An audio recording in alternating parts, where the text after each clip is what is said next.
युग निर्माण का आधार तत्व समाज रूपी जंजीर की मनुष्य एक कड़ी मात्र है। छड़ का एक सिरा आग में तपाया जाए या बर्फ में ठंडा किया जाए तो उसका दूसरा सिरा भी गर्म या ठंडा हो जाता है। ऐसा नहीं हो सकता कि छड़ का जितना स्थान तपाया जाए उतना ही गर्म हो और बाकी सब ज्यों का त्यों बना रहे। मनुष्य समाज भी एक छड़ की तरह है। यदि किसी समाज में दोष दुर्गुण उत्पन्न होते हैं तो शांति प्रेमी लोग भी उसके कुप्रभाव से बच नहीं सकते। और यदि सद प्रवृत्तियों से सारा समाज भरा रहता है तो एक व्यक्ति दुर्गुणी हो भी तो भी उसे समाज के दबाव से सुधरने को विवश होना पड़ता है। विश्व शांति और युग निर्माण के जिस महान लक्ष्य को लेकर हम अग्रसर होते हैं वह केवल कुछ व्यक्तियों के संत बन जाने से संभव न होगा, वरन जन समूह में व्याप्त प्रवृत्तियों का ध्यान रखना होगा और दोष दुर्गुणों को, द्वेष दुर्भावों को हटाकर उनके स्थान पर सद्विचारों और सत्कर्मों की स्थापना करनी पड़ेगी। विचारों से कार्य प्रेरणा। कार्यों का मूल विचार है। मस्तिष्क में जिस प्रकार के विचार घूमते हैं उसी प्रकार के कार्य होने लगते हैं। जिस वर्ग के लोग स्वार्थपरता, तृष्णा, वासना और अहंता के विचारों में डूबे रहते हैं वहां नाना प्रकार के क्लेश, कलह, दुष्कर्म एवं अपराध निरंतर बढ़ते रहते हैं। पर जहां परमार्थ, संयम, संतोष और नम्रता, आदर्शवाद को प्रधानता दी जाती है वहां सर्वत्र सत्कर्म होते दिखाई पड़ते हैं और उसके फल स्वरूप सतयुगी सुख शांति का वातावरण बन जाता है। जिस प्रकार स्वस्थ शरीर से स्वच्छ मन का संबंध है उसी प्रकार स्वच्छ मन के ऊपर सभ्य समाज की संभावना निर्भर है। यदि शरीर बीमार पड़ा रहेगा तो मन में निम्न श्रेणी के विचार ही आवेंगे। अस्वस्थ व्यक्ति देर तक उच्च भावनाएं अपने मन में धारण किए नहीं रह सकता। उसी प्रकार अस्वच्छ मन वाले व्यक्तियों से भरा समाज कभी सभ्य कहलाने का अधिकारी नहीं बन सकता। मानव जाति एकता, प्रेम, प्रगति, शांति एवं समृद्धि की ओर अग्रसर हो, इसका एकमात्र उपाय यही है कि लोगों के मन आदर्शवाद, धर्म, कर्तव्य परायणता, परोपकार एवं आस्तिकता की भावनाओं से ओतप्रोत रहें।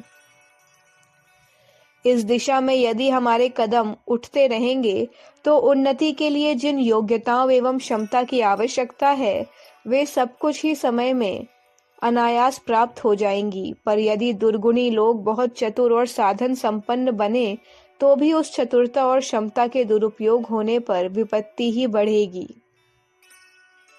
आदर्शवाद की भावना। आदर्श समाज की रचना के लिए आदर्शवाद के सिद्धांतों को जनमानस में गहराई तक प्रवेश कराया जाना आवश्यक है। कोई नियम, निर्देश, प्रतिबंध या कानून मनुष्य को सदाचारी बनने के लिए विवश नहीं कर सकते। वह अपनी चतुरता से हर प्रतिबंध का उल्लंघन करने की तरकीब निकाल सकता है। पर यदि आत्मिक अंकुश लगा रहेगा तो बाह्य जीवन में अनेक कठिनाइयां होते हुए भी वह सत्य और धर्म पर स्थिर रह सकता है। उसे कोई प्रलोभ, भय या आपत्ति सतपथ से डिगा नहीं सकती। यह आध्यात्मिक अंकुश ही हमारे उन सारे सपनों का आधार है जिनके अनुसार समाज को सभ्य बनाने और युग परिवर्तित होने की आशा की जाती है। श्रेय पथ के पथिक। किसी समय भारत सभ्यता की दृष्टि से बहुत ऊंचा था। उस स्थान का एक ही कारण था कि हमारा सारा समाज आदर्शवाद पर परिपूर्ण निष्ठा धारण किए रहता था। श्रेय मार्ग पर, धर्म पथ पर चलने की जब भी प्रवृत्ति उत्पन्न हुई है तभी सतयुग के स्वर्गीय दृश्य उपस्थित हो गए हैं और जहाँ भी स्वार्थपरता और दुष्टता की बात है वहाँ क्लेश, कलह का, दुख, दारिद्र का नारकीय वातावरण उत्पन्न हो गया। हमारे पूर्व पुरुष इस तथ्य को जानते थे, इसलिए वे सुख साधनों को ढूंढने के साथ साथ इस बात के लिए भी सचेष्ट रहते थे कि हर व्यक्ति आदर्शवादी बने। आदर्शवादी व्यक्ति स्वयं ही आत्म शांति प्राप्त नहीं करता वरन सारे समाज के लिए आनंद और उल्लास की परिस्थितियां उत्पन्न कर देता है। रामायण के आदर्श। रामायण काल पर जब दृष्टिपात करते हैं तो राम, लक्ष्मण, भरत, कौशल्या, सुमित्रा, सीता, उर्मिला, हनुमान, जटायु आदि के आदर्शवाद को ही उस स्वर्गीय आनंद को उत्पन्न करते हुए पाते हैं, जिसके स्मरण मात्र से हम आज भी पुलकित और भाव विभोर हो जाते हैं। यदि इन महापुरुषों ने ऊंचे आदर्शवाद का परिचय न दिया होता, हर एक ने अपने अपने संकुचित स्वार्थ की दृष्टि से सोचा होता, तो राजघरानों में होते रहने वाले षड्यंत्रों से बढ़कर वहां और कोई विशेषता दृष्टिगोचर न होती। अपने माता पिता की प्रसन्नता के लिए रामचंद्र जी ने जिस प्रकार का उदार दृष्टिकोण रखा, उससे तक बच्चों को मात पितृ भक्ति की शिक्षा मिल रही है। लक्ष्मण और भरत का भातृ प्रेम, कौशल्या और सुमित्रा का अपने बच्चों को सन्मार्ग पर कष्ट उठाने के लिए प्रोत्साहन, सीता का पतिव्रत, उर्मिला का अपने पति के आदर्शवादी बनने का संतोष, हनुमान का न्याय पक्ष के लिए अपना जीवन दान करना, जटायु जैसे दुर्बल पक्षी का अन्याय से संघर्ष करते हुए प्राण देना आदि कतिपय महानताएं ऐसी हैं जिनके होने से ही रामायण रामायण कहला सकने योग्य बनी है। अंधे माता पिता की कांवर को कंधे पर रखकर उन्हें तीर्थ यात्रा कराने वाले श्रवण कुमार अपने पूर्वज पुरुषों को मुक्ति की आवश्यकता और प्यासी भूमि को तृप्त करने के लिए कठोर तप करने वाले भागीरथ, अपने पिता शांतनु के विवाह का साधन बनाने के लिए स्वयं आजीवन ब्रह्मचर्य का व्रत धारण करने वाले भीष्म, पिता ययाति की प्रसन्नता के लिए अपना यौवन दान देने वाले पुरु का आदर्श चरित्र आज भी हमारे बच्चों में पितृ भक्ति पैदा करने के लिए प्रेरणा स्रोत बने हुए हैं। पतिव्रत और पत्नी व्रत। पतिव्रत धर्म का अनुकरणीय उदाहरण उत्पन्न करने वाली भारतीय नारियां इस गए गुजरे जमाने में भी धर्म से लड़खड़ाने वाले पैरों को धर्म मार्ग पर आरूढ़ रहने की शिक्षा देती रहती हैं। अंधे पति के साथ विवाह होने पर धृतराष्ट्र की पत्नी गांधारी ने अपनी आंखों पर जीवन भर के लिए पट्टी बांध ली। पति की मर्यादा की रक्षा के लिए शैव्या ने अपने बच्चे का तथा अपना बिकना स्वीकार किया और दासी का निकृष्ट जीवन शिरोधार्य कर लिया। सीता वन वन मारी मारी फिरी। सुकन्या ने अस्थि पिंजर मात्र च्यवन ऋषि के साथ हुए अपने विवाह को प्रसन्नता पूर्वक निभाया। दमयंती ने अपने पति के लिए क्या क्या कष्ट नहीं सहे। चित्तौड़ की रानियां अपने पतियों की प्रतिष्ठा रखने के लिए जीवित चिताओं में जल गईं।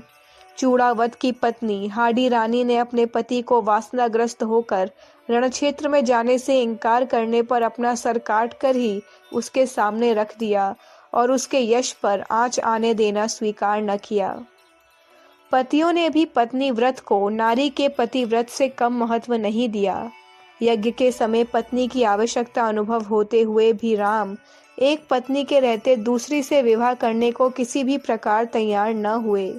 उन्होंने सोने की सीता बनाकर काम चलाया। इंद्रपुरी में अर्जुन के पहुंचने पर उर्वशी ने उसके सामने काम प्रस्ताव किया और उसी के समान पुत्र प्राप्ति की कामना प्रकट की, तो अर्जुन ने यही उत्तर दिया कि मैं विवाहित हूँ, पत्नी व्रत नष्ट नहीं कर सकता। आप मुझे ही कुंती माता की तरह अपना पुत्र मानकर अपनी पुत्र प्राप्ति की कामना पूर्ण करें। छत्रपति शिवाजी के सामने जब एक सुंदर यवन युवती पेश की गई तो उन्होंने प्रसन्नता व्यक्त करते हुए इतना ही कहा, काश मेरी माता भी इतनी ही सुंदर होती तो मैं कुरूप क्यों जन्मता। संत तुकाराम कहीं से मिले हुए सारे गन्ने रास्ते में ही बालकों को बांटकर जब केवल एक गन्ना ही घर लेकर पहुंचते तो उनकी कर्कशा पत्नी आग बबूला हो जाती हैं और वह गन्ना तुकाराम की पीठ पर दे मारती हैं। वह गन्ना बीज से टूट जाता है। तुकाराम क्रुद्ध नहीं होते। वे जानते हैं कि पति के अपमान की तरह पत्नी का अपमान भी पाप है। जिस प्रकार पत्नी के लिए अंध बधिर क्रोधी अतिदीना पति का अपमान न करना धर्म है, उसी प्रकार पति के लिए भी कर्कशा एवं दुर्गुणी पत्नी को निभाना और क्षमा करते रहना कर्तव्य है।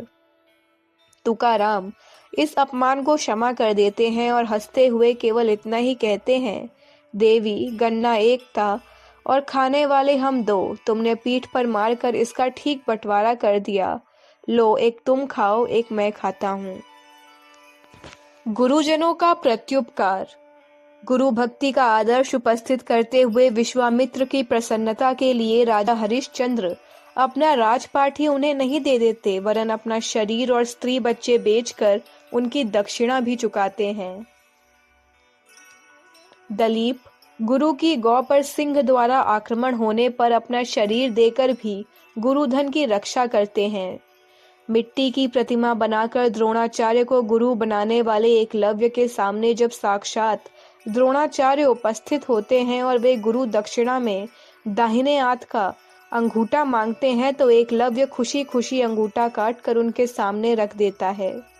समर्थ गुरु रामदास को सिंघनी के दूध की आवश्यकता पड़ने पर उनके शिष्य शिवाजी अपने जीवन को खतरे में डालकर चल देते हैं और गुरु की अभीष्ट वस्तु लाकर उनके लिए प्रस्तुत करते हैं।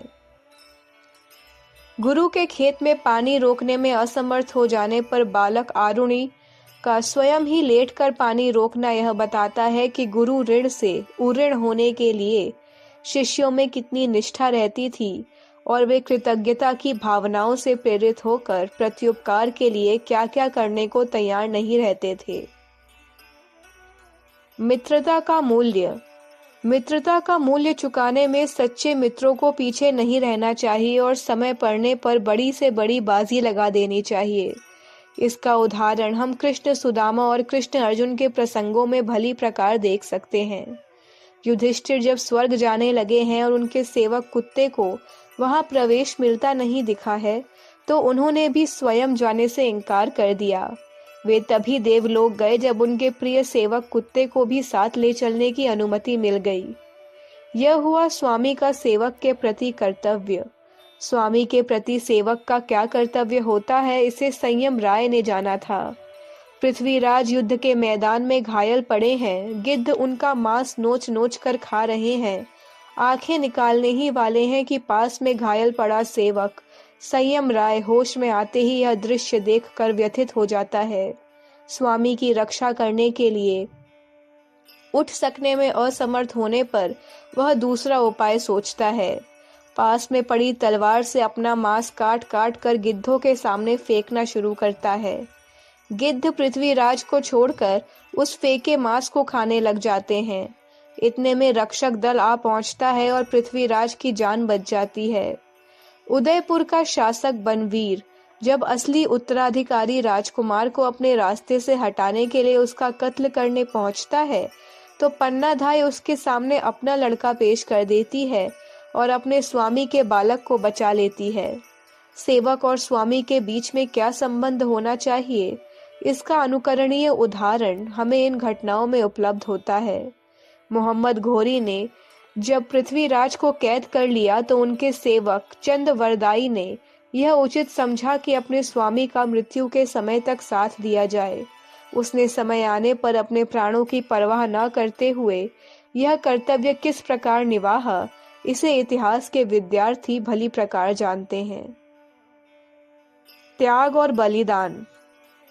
आदर्शवाद की भावनाएं यदि मन में रहें तो मनुष्य साधारण स्थिति में होने पर भी अपना अनुकरणीय आदर्श संसार के सामने उपस्थित कर सकता है और शरीर न रहने पर भी अपने उज्जवल चरित्र के द्वारा जन समाज का चिरकाल तक मार्गदर्शन करता रह सकता है।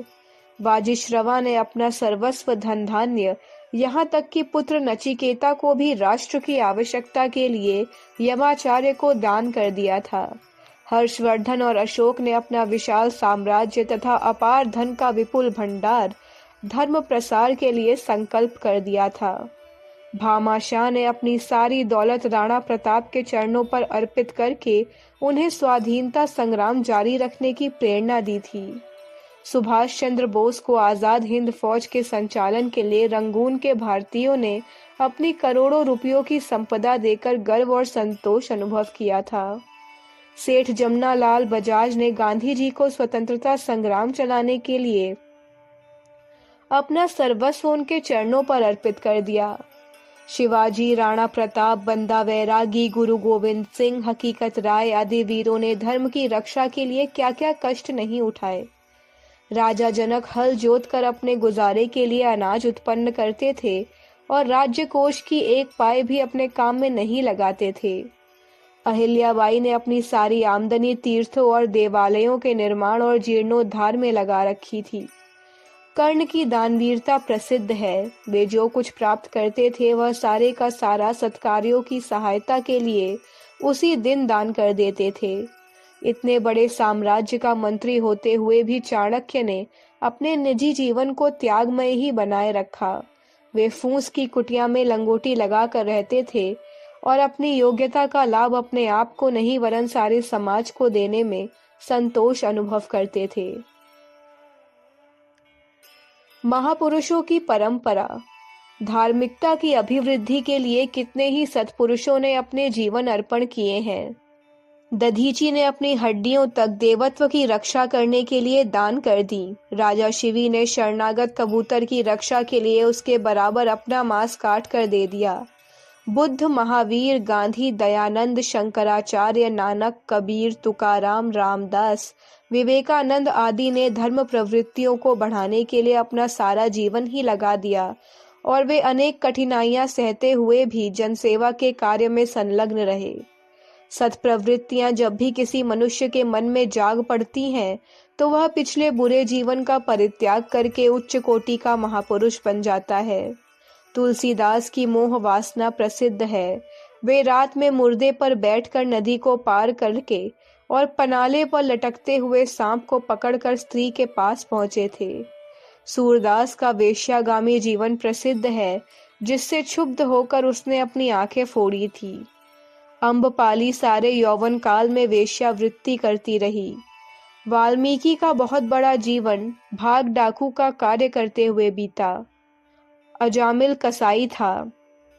अंगुलीमाल नित्य नर हत्या करके मनुष्यों की उंगलियों की माला पहनता था। इस प्रकार के घृणित जीवन बिताने वालों के मन में भी जब धर्म प्रवृत्ति जागृत हुई तो उनके जीवन का कायाकल्प ही हो गया था और वे देवताओं की श्रेणी में गिने जाने लगे। इस अग्नि परीक्षा को स्वीकारें। सभ्य समाज की रचना इस आदर्शवाद को हृदयंगम करने से ही संभव हो सकती है, जिसे हमारे पूर्व पुरुषों ने बड़ी श्रद्धा भावना के साथ अपने जीवन का लक्ष्य बनाए रखा था। हो सकता है कि महानता के मार्ग पर चलते हुए किसी को कष्ट और कठिनाइयों की अग्नि परीक्षा में होकर गुजरना पड़े, पर उसे आत्मिक शांति और कर्तव्य पालन की प्रसन्नता हर घड़ी बनी रहती है। इस मार्ग पर चलते हुए व्यक्ति को असुविधा हो सकती है, पर समाज का विकास इसी त्याग और बलिदान के ऊपर निर्भर रहता है। चरित्रवान व्यक्ति ही किसी समाज की सच्ची संपत्ति होते हैं। हम अतीत काल में विश्व के सुदृढ़ आदर्शवाद के आधार पर ही रहे हैं। अतः जबकि हम अपनी उस पुरानी महानता और उज्जवल परंपरा को पुनः लौटाने चले हैं, तो हमें आदर्शवाद का ही अवलंबन करना होगा। धैर्य और कर्तव्य को दृढ़ता पूर्वक जीवन में धारण करना पड़ेगा। अखंड ज्योति, जुलाई 1962, पृष्ठ संख्या 2, 3, 4, 5, 6, 7। हमारे YouTube चैनल विचार क्रांति दूत अखंड ज्योति पत्रिका को सब्सक्राइब करें एवं अगली वीडियोस प्राप्त करने के लिए बेल आइकन दबाएं। धन्यवाद।